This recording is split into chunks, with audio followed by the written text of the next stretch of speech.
Europe is scrambling to amp up its defense industry after comments from US President Donald Trump all but confirmed the US withdrawal from European security. Ukraine may also not get the security guarantees that they were hoping for. That should come from Europe, the US President has said. For more on this fracturing transatlantic relationship, let's speak to DW correspondent Varda Imran joining us from Berlin now. Varda, what can you tell us? Thanks for having me. Yes, let's start with the comments of US President Donald Trump, where he said that Europe will have to take a lead in providing security guarantees for Ukraine. This comment, although not surprising at all, did lead to a flurry in Europe as the region realized they will have to massively, and to be honest, quite quickly ramp up their efforts to expand defense production. For now, as you may already know, the US was the leader in this war against Russia, and the EU could very much rely on this partnership, and so was taking their time to develop an internal defense security strategy. Even the French president's recent visit to the US failed to convince Trump. The UK Prime Minister is next and is already in Washington to reiterate his role in this. Europe's defense industry would have to invest a lot of time and billions to amp up this industry. What's the way forward, Varda?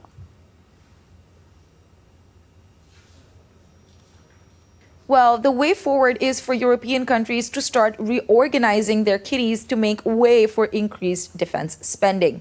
The UK has already announced a cut in foreign aid budget to make way for military funding. Development organizations are very unhappy. Germany is looking to take a fast track and finance and set up a defense fund, which would be financed by debt, and this would be to the tune of 200 billion euros. But will this be passed in the current parliament, or will this be put on hold until the new parliament comes in effect? We'll have to see. The issue is that Germany's defense industry was dormant for years before the Ukraine war, and it seems to have exhausted its resources during the war in Kiev. If Europe is too fast in acquiring weapons it doesn't make itself, it may have to buy them from the US, which again leads to money flowing out of Europe. To figure out a comprehensive strategy, there is an emergency leaders meeting slated for next week. Okay, Varda, there was also an unconfirmed tariff announcement. What impact would that have?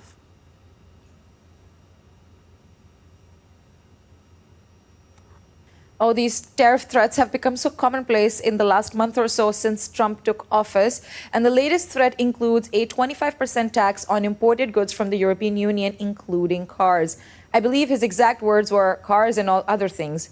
So until a directive comes through, the EU doesn't even really know what to expect. But it seems this will be confirmed in early April. The current tariffs on European cars are 2.5%. So this big increase will be a big jump. According to an Oxford economics analysis, Germany has the most to lose from such a tariff announcement. Auto exports could fall by as much as 7%. And this would be devastating for an already struggling auto industry. Although it does show some signs of recovery under the new incoming German government. A quarter of Germany's total auto imports go to the US, so the impact would be massive here compared to just 5% of export losses projected for France. Thank you, Varda. Varda Imran reporting from DW Berlin. Still to come on DD India News Hour.